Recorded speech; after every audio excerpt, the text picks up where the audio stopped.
So my name's Jack Andraka. I'm 18. I'm a high school senior from North County High School in Baltimore, Maryland. I was actually motivated to get into pancreatic cancer because a close family friend who's like an uncle to me passed away from the disease when I was 13. And then I realized that there's really no way of detecting these cancers, and the vast majority of them are detected late when it's too late to treat a patient. So then I was like, well, there has to be a better way. And so my kind mentality was the current test sucks so much that anything I do will probably be marginally better.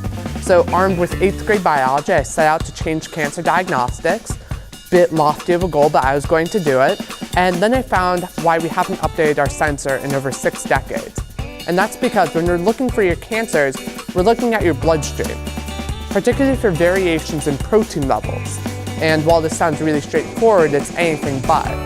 Because you have liters and liters of blood that's already abundant in countless numbers of proteins.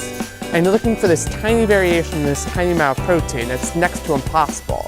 It's like trying to find a needle in a stack of nearly identical needles. I just did hours upon hours of research, and I would sift through like millions of different proteins and research articles, and I actually found a database of 8,000 proteins that are found when you have these cancers, and went through each and every one evaluating if it could work. And I finally found one that could work. And this was over my summer break, so I just shut myself in my room, and then from there I had this epiphany in my biology class where I combined nanotechnology and cancer biology together to create this sensor that would detect that protein and thus pancreatic cancer.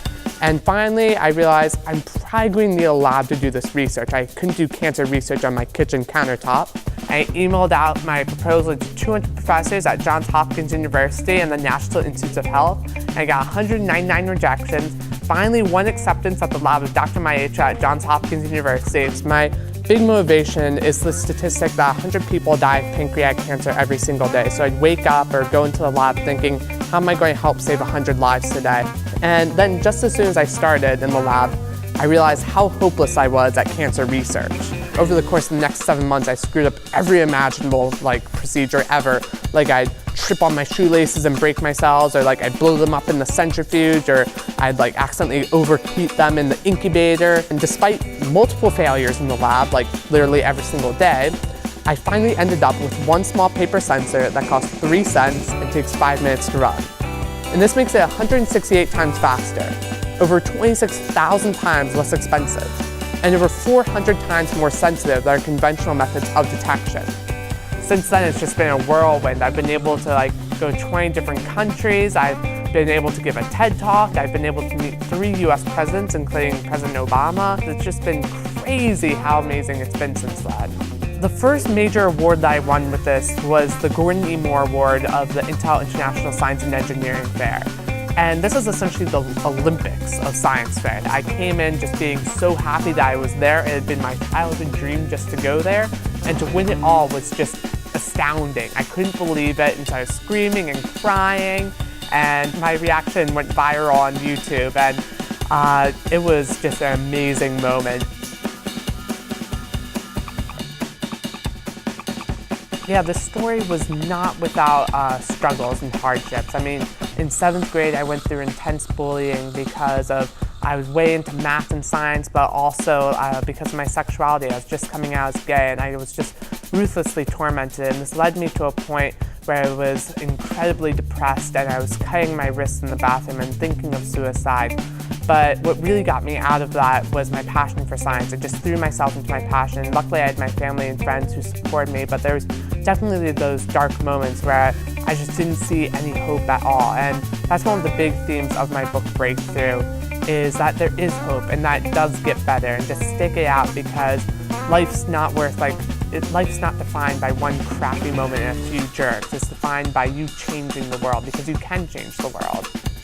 For fun, I love swimming. I'm on my high school swim team. I also love kayaking. I'm on the national team for that. And then also I do a lot of origami and math and hang out with friends. So ordinary kid, pretty much. Currently, I'm a National Geographic Emerging Explorer, and so I'm funded by them. And right now I'm working on using inkjet printers to print out biosensors that will change colors in response to either disease or environmental contaminants like heavy metals, pesticides, indoor air contaminants, explosives, all sorts of things. And you just read these using your smartphone, and it will read it instantly in just 10 seconds. One of the most important lessons I learned throughout this entire process was that through the internet, really anything is possible. Theories can be shared, and you don't have to be a professor with multiple degrees to have your ideas valued. You can be some 15-year-old kid who doesn't know what a pancreas was, like I was. And also, it doesn't matter where you come from, what age you are, what gender you are, none of that matters. It's just your ideas that count. And so if I could create a new way to detect pancreatic cancer using just Google and Wikipedia, just imagine what you can do. And I think that each and every one of you guys out here represents the future of cancer research. And so take it upon yourself to create this positive change and create a positive change in the world. Thank you.